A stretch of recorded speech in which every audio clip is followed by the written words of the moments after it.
Comme tout artisan russe qui se respecte, Ivan Yakovlevitch était un ivrogne fieffé. Et bien qu'il rasât tous les jours le menton d'autrui, le chien demeurait éternellement broussailleux.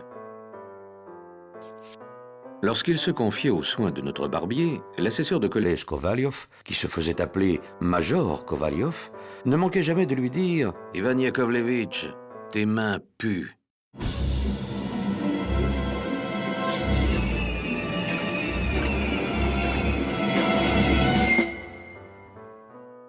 Alors Ivan Yakovlevitch prisait un peu de tabac, et pour se venger, savonnait impitoyablement les joues du major. Le 25 mars dernier, le barbier Ivan Yakovlevitch se réveilla d'assez bonne heure et sentit une odeur de pain chaud. Il vit que son épouse, Praskovie Osipovna, personne plutôt respectable et qui aimait fort le café, défournait des pains tout frais cuits. Respectueux des convenances, il se mit en devoir de déjeuner. Il prit son couteau et, la mine grave, coupa son pain en deux. Il vit alors un objet blanchâtre au beau milieu de la miche. Il le tâta précautionneusement du couteau, le palpa du doigt. Qu'est-ce que cela peut bien être? Un nez? Un nez, c'était bien un nez, et même semblait-il un nez de connaissance. L'effroi se peignit sur les traits d'Ivan Yakovlevitch. « Où as-tu bien pu couper ce nez, bougre d'animal » Ivan Yakovlevitch était plus mort que vif. Il venait de reconnaître le nez du major Kovalyov. « Emporte-le tout de suite, saligo! Emporte-le où tu voudras, et que je n'en entende plus parler !»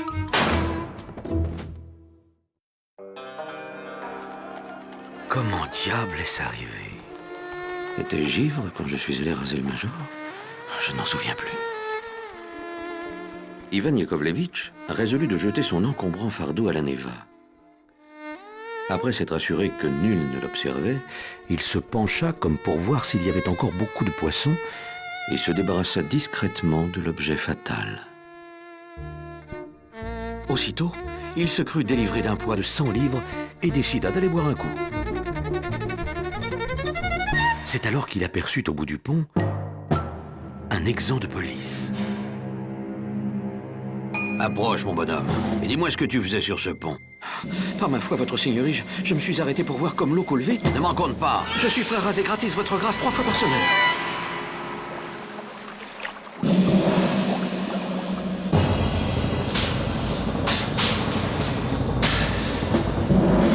Cependant, l'assesseur de collège Kovalyov se réveillait en murmurant, suivant une habitude qu'il eût été bien en peine d'expliquer. Il s'étira et se fit donner un miroir dans l'intention d'examiner un petit bouton qui, la veille, lui avait poussé sur le nez. Ce monsieur le major était caucasien. Il était venu à Pétersbourg pour y chercher une charge de vice-gouverneur, voire une place d'inspecteur dans une administration importante.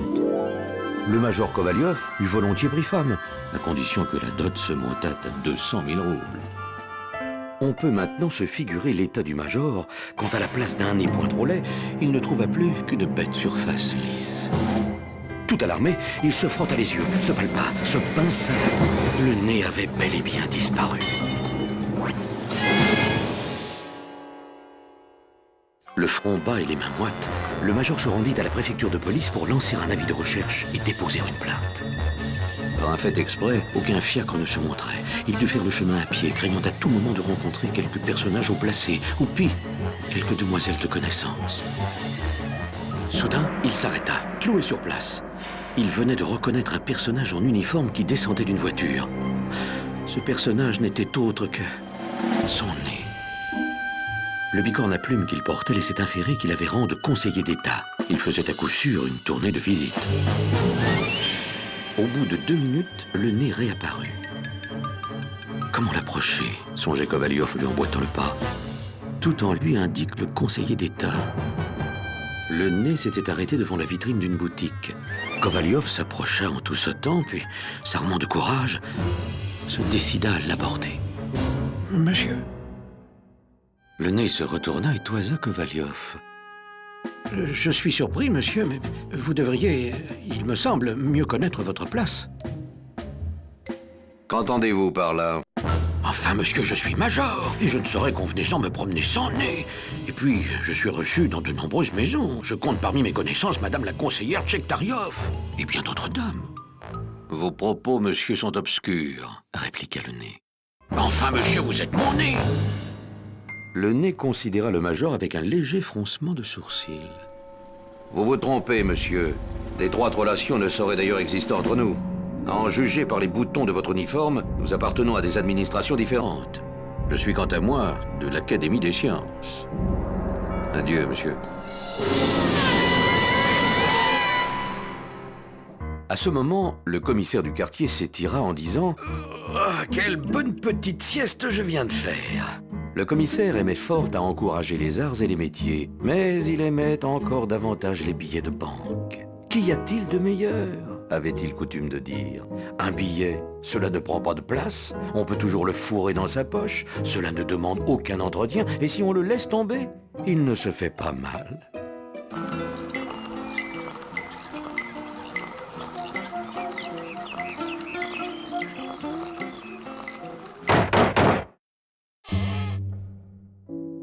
Le commissaire reçut Kovalyov plutôt froidement. On ne procède point à des enquêtes aussitôt après déjeuner. D'ailleurs, un homme comme il faut ne se laisse pas arracher le nez. Le major, qui était fort susceptible, se retira furieux.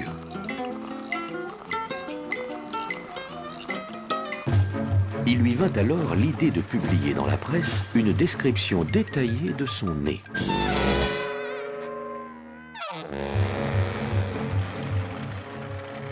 Le major entra dans une petite salle où un employé vêtu d'un habit passablement usé recevait les gens désireux de faire insérer une annonce dans les colonnes du journal.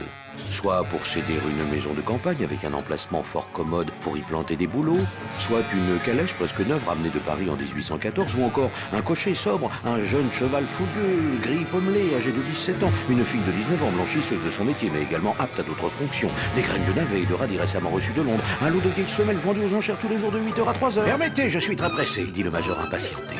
Je voudrais promettre une honnête récompense à quiconque me ramènera... Votre nom? Mon nez? Votre nom. Je vous demande votre nom. Mon nom? Impossible. Vous comprenez, j'ai beaucoup de connaissances. Madame la conseillère Tchektariov, Madame Potochin, Pélagie Grigorievna, une veuve d'officier supérieur. Les voyez-vous apprenant que... Non, pas de nom. Écrivez un assesseur de collège. Ou mieux, un monsieur ayant rang de major. Et le fugitif est l'un de vos serfs? C'est mon nez.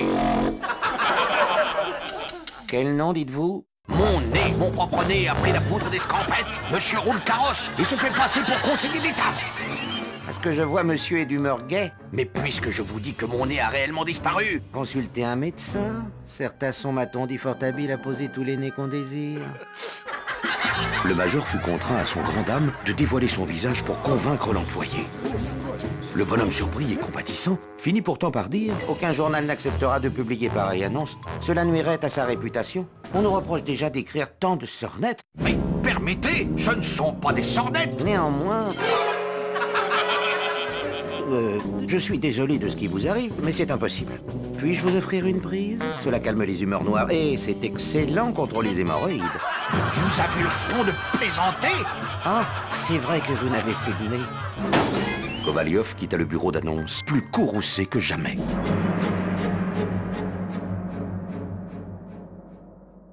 Rentré chez lui, il réfléchit à toute cette affaire et finit par se persuader que l'auteur du délit ne pouvait être autre que Madame Potochin.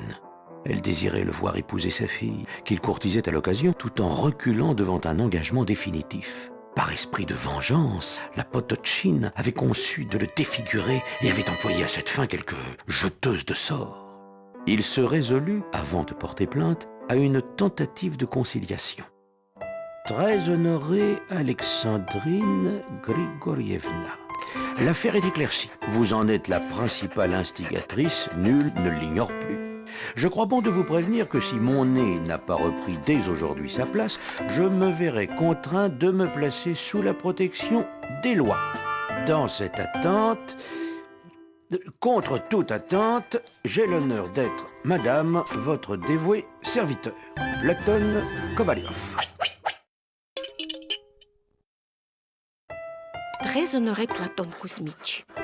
Je confesse que votre histoire de nez me laisse fort pantoise. Si vous entendez par là que vous avez essuyé un pied de nez, autrement dit un refus de ma part, laissez-moi vous dire que vous vous trompez. J'ai toujours été au contraire. Et suis toujours prête à vous accorder la main de ma fille, mais la peste soit de son idiote de fille, je la ferai jeter en prison. Vous avez perdu votre nez? Clama une voix inconnue. En effet. Eh bien, il est retrouvé. On l'a arrêté alors qu'il se disposait à prendre la diligence de Riga. Il comptait quitter le pays muni d'un passeport au nom d'un fonctionnaire qu'il s'était procuré au marché noir. Où est-il? Je l'ai d'abord pris pour un monsieur. Heureusement, j'avais mes lunettes. J'ai bien vu que ce n'était qu'un nez. Où est-il? Où est-il? Le principal complice est un barbier de la rue de l'Ascension. Il y a longtemps que je le soupçonnais. Il est maintenant sous les verrous. Mais, et le nez? Il est ici. Sachant que vous en aviez besoin, je vous l'ai apporté. C'est bien lui! C'est bien lui! Le major reconnut le bouton sur la narine gauche qui lui avait causé tant de soucis et faillit éclater de rire. Mais rien n'est durable ici-bas. Au bout d'une minute, la joie perd de sa vivacité. Une minute encore, et la voilà plus faible. Elle se fond ainsi par degrés avec notre état d'âme habituel, comme le cercle fermé par la chute d'un caillou se dilue à la surface de l'eau.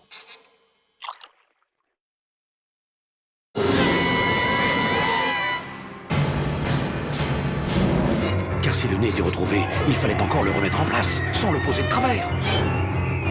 Horreur! Le nez ne voulait pas tenir. Kovalyov le réchauffa de son souffle, l'humecta, le lécha, l'appliqua à maintes reprises sur la surface lisse. Peine perdue.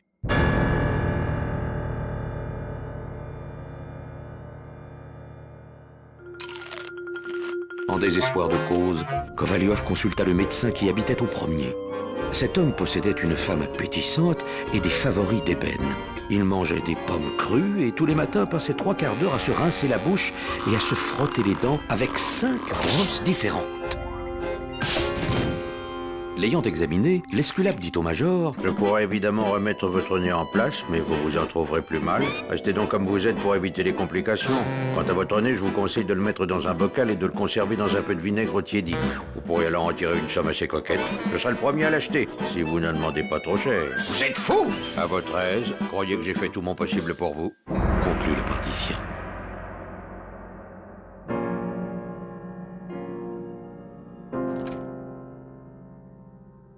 Le major était maintenant tout à fait désespéré.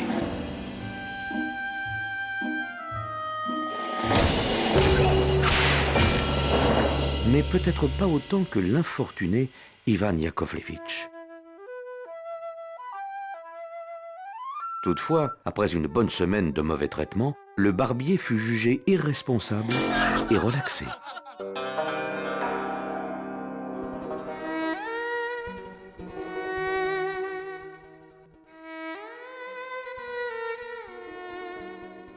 Cependant, l'aventure faisait, non sans les embellissements coutumiers, le tour de la capitale. On prétendait, dans les lieux où l'on cause, que le nez de l'assesseur de collège Kovalyov se promenait tous les jours à 3 heures précises sur la perspective Nevsky. Les curieux affluaient. Il se passe en ce bas monde des choses dont la vraisemblance est bien souvent bannie.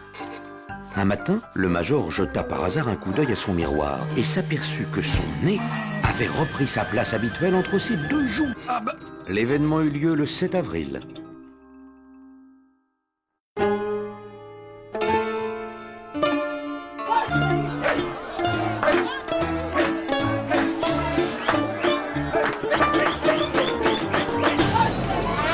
Il eut dans sa joie danser pieds nus un trépac endiablé s'il ne l'en avait empêché la venue d'Ivan Yakovlevitch, craintif comme un chat qui vient d'être fouetté pour avoir volé du lard. Ah, te voilà, toi. Dis-moi, Ivan, il me semble que j'ai un bouton sur le nez. Oh, un tout petit bouton, monsieur. Parfait, parfait. As-tu les mains propres? Oui, monsieur. Tu mens! Tes mains puent, comme toujours. Telle est l'aventure qui eut pour théâtre la vieille Pétersbourg, capitale septentrionale de notre vaste empire. Eh bien réfléchir, beaucoup de détails en paraissent inconcevables. Par exemple, qu'un monsieur ayant rang de major se laisse barbifier par un alcoolique avéré. Et puis comment le nez s'est-il trouvé dans la miche de pain? Ça tient pas debout. Mais ce qu'il y a de plus étrange, c'est qu'un auteur puisse choisir de pareils sujets. Premièrement, cela n'a absolument d'aucune utilité pour la patrie. Deuxièmement non plus d'aucune utilité. Et cependant, malgré tout, enfin quoi, dans tout cela, il y a quelque chose. Vous aurez beau dire, des choses semblables arrivent en ce monde. C'est rare, mais cela arrive.